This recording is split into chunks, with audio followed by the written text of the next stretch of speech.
BRICS देशों ने एक ऐसा ऐतिहासिक कदम उठाया है जिसने पूरी वैश्विक अर्थव्यवस्था को झकझोर दिया है।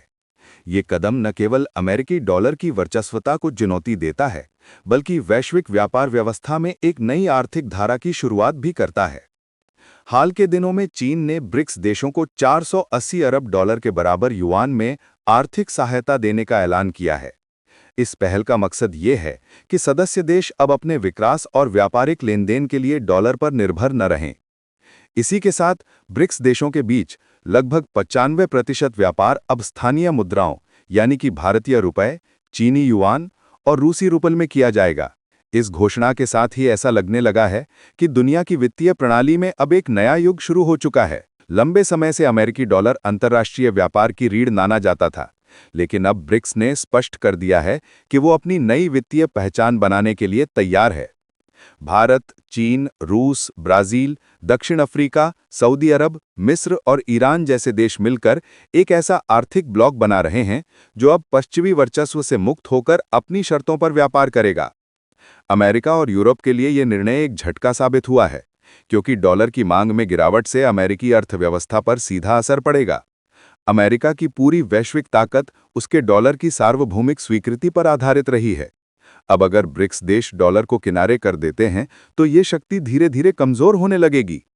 इसी वजह से जुलाई 2025 में कदम को ब्रिक्स देशों ने ऐलान कर दिया, यानी एक ऐसा बटन दबा दिया गया है जिसके बाद पुरानी आर्थिक व्यवस्था को टिके रहना मुश्किल होगा। भारत के दृष्टिकोण से देखें तो ये कदम बहुत बड़ा अवसर लेकर आया है। भारत पहले से ही स्थानीय मुद्रा में व्यापार को बढ़ावा देने की नीति पर काम कर रहा है। रूस के साथ रुपए रूबल में व्यापार शुरू हो चुका है। ईरान, सऊदी अरब और दक्षिण अफ्रीका जैसे देशों के साथ भी रुपए में व्यापारिक समझौते की प्रक्रिया चल रही है।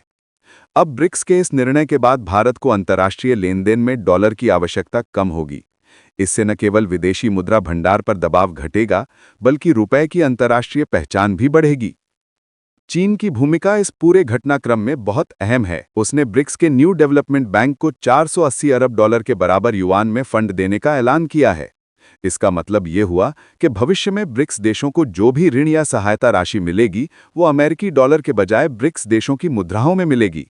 बैंक की प्रमुख डिल्मा रूसेफ ने भी इसकी पुष्टि की है। उनका कहना है कि यह कदम ब्रिक्स देशों को डॉलर निर्भरता से मुक्त करने की दिशा में एक ऐतिहासिक पहल है। इस घोषणा के बाद दुनिया भर में हलचल मच गई है। वॉल स्ट्रीट जर्नल से लेकर यूरोप के कई वित्तीय संस्थानों ने रिपोर्ट दी है कि ब्रिक्स का यह कदम डॉलर की मांग में 15 से 20% की कमी ला सकता है। ये सीधे अमेरिकी फेडरल रिजर्व की मौद्रिक नीतियों को प्रभावित करेगा। विशेषज्ञों का मानना है कि अगले 5 सालों में ब्रिक्स देश अपने कुल व्यापार का 90% हिस्सा स्थानीय मुद्राओं में करते हैं तो दुनिया के वित्तीय संतुलन में बड़ा बदलाव देखने को मिलेगा। भारत और चीन के बीच इस पूरे आर्थिक मोर्चे पर एक दिलचस्प स्थिति बन गई है।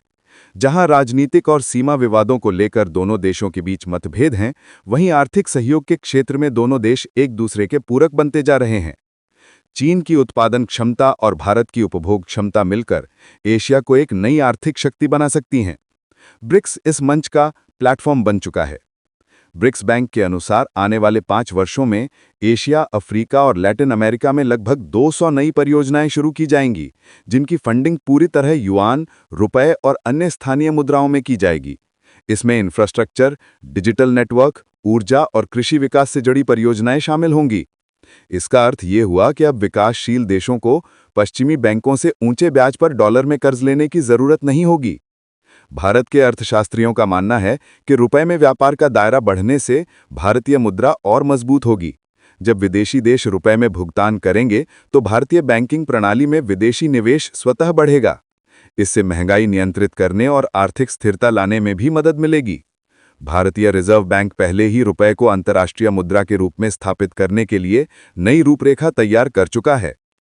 दूसरी तरफ अमेरिका और यूरोपीय संघ की प्रतिक्रिया इस कदम पर काफी सख्त रही है। अमेरिका ने कहा है कि डॉलर की जगह कोई और मुद्रा नहीं ले सकती, क्योंकि वैश्विक बाजार में डॉलर की विश्वसनीयता सबसे अधिक है। लेकिन वास्तविकता ये है कि अब स्थिति बदल रही है। रूस पर पश्चिमी संकटों ने दुनिया को ये सिखा दिया है कि किसी एक मुद्रा पर पूरी तरह निर्भर रहना जोखिम भरा हो सकता है। ब्रिक्स देशों ने इसी सबक को ध्यान में रखते हुए अपनी नई व्यवस्था बनाई है। रूस, जो पश्चिमी प्रतिबंधों के बाद डॉलर प्रणाली से लगभग बाहर हो चुका है, उसने भी इस कदम का समर्थन किया है। रूस ने ये घोषणा की है कि वो भविष्य में ब्रिक्स देशों के साथ 100% व्यापार स्थानीय मुद्राओं में करेगा। इसी प्रकार ईरान और सऊदी अरब भी अपने तेल निर्यात का एक बड़ा हिस्सा अब युआन या रुपए में करना चाहते हैं। ये बदलाव वैश्विक ऊर्जा मार्केट में एक ऐतिहासिक परिवर्तन लेकर आएगा। अगर हम भू राजनीतिक दृष्टि से देखें तो ब्रिक्स का ये कदम ग्लोबल साउथ देशों की आवाज बन गया है। ये वे देश हैं जो दशकों से पश्चिमी नीतियों के दबाव में थे।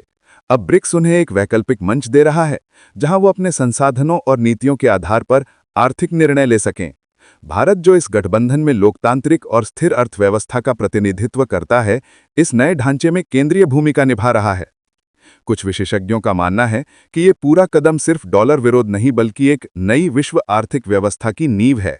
ब्रिक्स अब केवल एक संगठन नहीं बल्कि एक आंदोलन बन चुका है जो एक बहुध्रुवीय विश्व यानी कि मल्टीपोलर वर्ल्ड की नींव रख रहा है। इस व्यवस्था में पश्चिमी देशों का दबदबा घटेगा और एशिया, अफ्रीका और दक्षिण अमेरिका की आवाज मजबूत होगी। भारत के लिए सबसे बड़ी उपलब्धि यह है कि ब्रिक्स के इस नए वित्तीय मॉडल में रुपए को स्थायी स्थान मिल रहा है। भारतीय व्यापारिक संस्थानों और बैंकों को अब अंतर्राष्ट्रीय स्तर पर रुपए के लेनदेन को बढ़ावा देने का मौका मिलेगा। अगर ये प्रयोग सफल होता है तो आने वाले वर्षों में रुपया न केवल एशियाई मुद्रा बल्कि एक ट्रेड करेंसी के रूप में उभरेगा।